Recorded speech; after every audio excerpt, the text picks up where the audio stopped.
আজ আমরা আলোচনা করতে চাই যে মসজিদ কমিটি গঠন, যোগ্যতা এবং তার দায়িত্ব। আমরা কিছু কথা ভূমিকাতে বলেছি, যদি আপনি শুরু করেন। জি, অনেক অনেক ধন্যবাদ একটি সুন্দর বিষয়ের অবতারণা করবার জন্য। এবং এখানে যে আমি আসতে পেরেছি, কথা বলার সুযোগ পেয়েছি, সেজন্য আল্লাহ তাআলা শুকরিয়া এবং আপনাদের প্রতিও কৃতজ্ঞতা। আলহামদুলিল্লাহ, জাযাকাল্লাহ। বিশেষ করে দেশ টিভির এই আয়োজন, যারা এর সাথে সম্পৃক্ত আছেন, কাজ করছেন, সকলকেই জানাই আমার অন্তরের অন্তঃস্থল থেকে মোবারকবাদ। জাযাকাল্লাহ খাইরান। তো আমি আমার সম্মানিত এবং প্রিয় দর্শক শ্রোতা যারা আছেন, তাদের সকলকে লক্ষ্য রেখে আজকে এই গুরুত্বপূর্ণ বিষয়কে নিয়ে দু একটি কথা বলবো ইনশাআল্লাহ। আজকে যে বিষয়কে নির্দিষ্ট করা হয়েছে সেটা হচ্ছে মসজিদ কমিটি গঠন এবং এই মসজিদের দায়িত্ব যারা পালন করবেন তাদের কি যোগ্যতা হওয়া উচিত। জি, একটি বড় বিষয় হচ্ছে, আমরা আলোচনাটা যদি শুরু করতে চাই তাহলে রাসূলুল্লাহ সাল্লাল্লাহু আলাইহি ওয়াসাল্লামের এই কথা দিয়ে শুরু করতে হবে। সেটি হচ্ছে, পৃথিবীর সবচেয়ে উত্তম স্থান হচ্ছে, আল্লাহর কাছে পছন্দনীয় স্থান হচ্ছে মসজিদ। আহাব্বুল বিলাদি ইলাল্লাহি মাসাজিদুহা। আর আল্লাহর কাছে সবচেয়ে নিকৃষ্ট স্থান হচ্ছে বাজারসমূহ। উত্তম হলো মসজিদ, উত্তম হচ্ছে মসজিদ, সবচেয়ে উত্তম স্থান হচ্ছে মসজিদ, আর নিকৃষ্ট বাজারকে বলা হয়েছে। তো এখানে যেটি আল্লাহ রাব্বুল আলামিনের পক্ষ থেকে যাকে প্রিয় করা হয়েছে, এই প্রিয় স্থানের তত্ত্বাবধান বা এর রক্ষণাবেক্ষণ আল্লাহর প্রিয় বান্দারাই করা উচিত। এটা হচ্ছে সবচেয়ে বড় কথা। কারণ আল্লাহ তাআলা যাকে পছন্দ করেন, যে স্থানটিকে, সেই স্থানের যারা রক্ষণাবেক্ষণকারী হবেন তারা এমন ব্যক্তি হওয়া উচিত যাদেরকে আল্লাহ তাআলা পছন্দ করেন। দ্বিতীয় যে বিষয়, সে বিষয় হচ্ছে যে আবহমান কাল থেকে রাসূলুল্লাহ সাল্লাল্লাহু আলাইহি ওয়াসাল্লাম এই পৃথিবীতে আগমনের আগ থেকেই যারা কাবা শরীফকে তত্ত্বাবধান করতেন, যারা কাবায় রক্ষণাবেক্ষণ করতেন, তারা নিজেদেরকে অনেক মর্যাদামান মনে করতেন।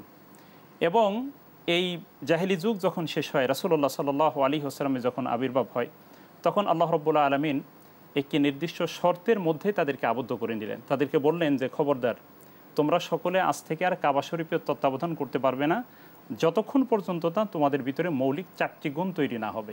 জি। তো আল্লাহ রাব্বুল আলামিন এই কথাটি পবিত্র কোরআনের 9 নম্বর সূরা সূরাতুত তাওবার 17, 18, 19 এই আয়াতগুলোতে সুন্দর করে বলেছেন। তো তিনি আলোচনার অবতারণা করলেন এই কথা বলে, তিনি বললেন যে, মা কানা লিল মুশরিকিনা আইয়ামুরু মাসাজিদাল্লাহি শাহিদিনা আলা আনফুসিহিম বিল কুফর উলাইকা হাবিতাত আমালুহুম। যে আল্লাহ রাব্বুল আলামিন বলেছেন, অফিন নারিহুম খালিদুন। আয়াতের শেষ অংশ হচ্ছে এইটি, যে কোনো মুশরিক ব্যক্তির জন্য শোভনীয় নয়, মানানসই নয় যে তারা আল্লাহ রাব্বুল আলামিনের ঘরে তত্ত্বাবধান করবে। আমি ব্যাখ্যা একটু পরে দিচ্ছি। যারা এমত অবস্থায় আল্লাহর ঘরে তত্ত্বাবধান করছে, অথচ তারা নিজেদেরকে আল্লাহ রাব্বুল আলামিনের সাথে শরিক করার ব্যাপারে নিজেদেরকে প্রতিষ্ঠিত করছে, তারা সাক্ষ্য দিচ্ছে যে আল্লাহ তাআলার সাথে অংশীদার আছে। কত মারাত্মক কথা, কত সাংঘাতিক কথা। এবং কুফরি সাক্ষী দেওয়া লোকজন তারা কোনোভাবেই আল্লাহ রাব্বুল আলামিনের ঘরের রক্ষণাবেক্ষণকারী হতে পারেন না। বাইতুল্লাহর কথা বলেছেন, বাইতুল্লাহর কথা আল্লাহ তাআলা বলেছেন।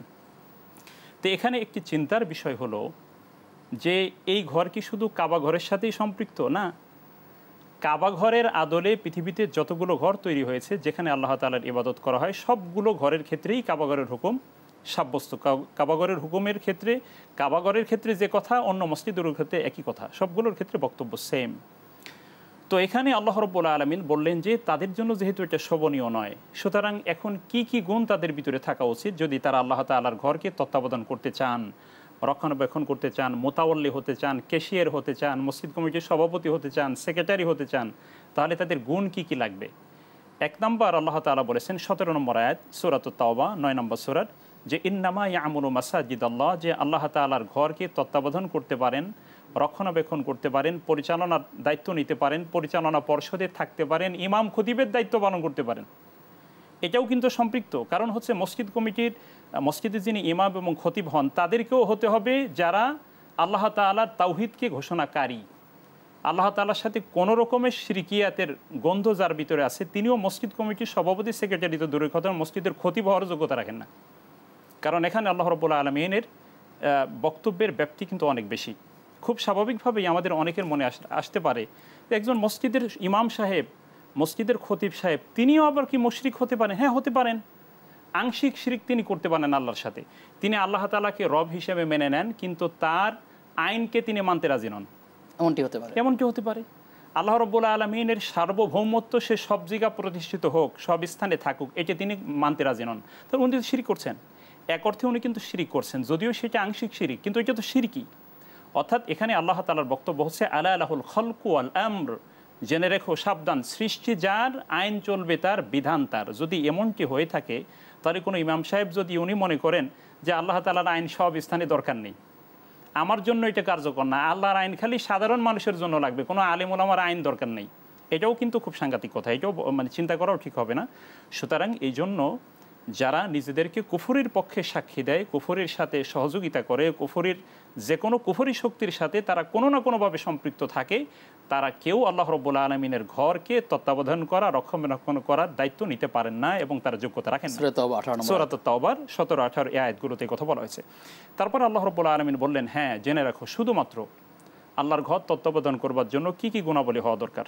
এবং এখানে আরেকটা চিন্তার বিষয় হচ্ছে, আল্লাহ রাব্বুল আলামিন যখন কোনো একটা কথা বলেছেন, কোনো ব্যাপারে নিষেধ করেছেন বা আদেশ করেছেন, পরবর্তীতে আল্লাহ তাআলা সেটার অ্যাকশন প্ল্যানও বলে দিয়েছেন, করণীয় কি হতে পারে। শুধু সূত্র বলে দিয়ে মানুষকে অন্ধকারের মধ্যে আল্লাহ তাআলা রাখেন। আপনি সংক্ষেপে মৌলিক 4টা গুণের কথা বললে আমরা এরপর বিরতি নেব। যে 4টি গুণ, প্রথম হচ্ছে যে ইন্নামা ইয়ামুরু মাসাজিদাল্লাহি মান আমানা বিল্লাহি ওয়াল ইয়াউমিল আখির। প্রথম গুণ হচ্ছে তারা আল্লাহ এবং পরকালের প্রতি বিশ্বাস স্থাপন করবে।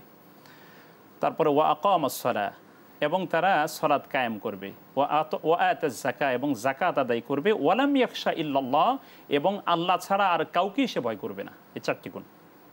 তাহলে আল্লাহ এবং পরকালের প্রতি বিশ্বাস স্থাপন করা, সালাত কায়েম করা, যাকাত আদায় করা, এবং আল্লাহ ছাড়া আর কারো কাছেই সে মাথা নোয়াবে না, মাথা নিচু করবে না। তিনি কমিটির লোক হন, সভাপতি হন, সেক্রেটারি হন, তিনি সব স্থানেই বলবেন আমি শুধু আল্লাহকেই ভয় করব, আপনাদের মাধ্যমে আমি আল্লাহ তাআলার বিধানই পালন করছি, আপনাদের চাকরি আমি করছি না। জি, তো এই 4টা গুণ আসলে আমাদের প্রত্যেক মসজিদেই আসলে ভালো করে বলা দরকার, যাতে করে আমাদের যারা পরিচালনা পরিষদে আছেন তাদের কর্ণকুহরী কথাগুলো যায়, আসলে এই যোগ্যতাগুলো তাদের ব্যক্তিগতভাবে অর্জন করা দরকার।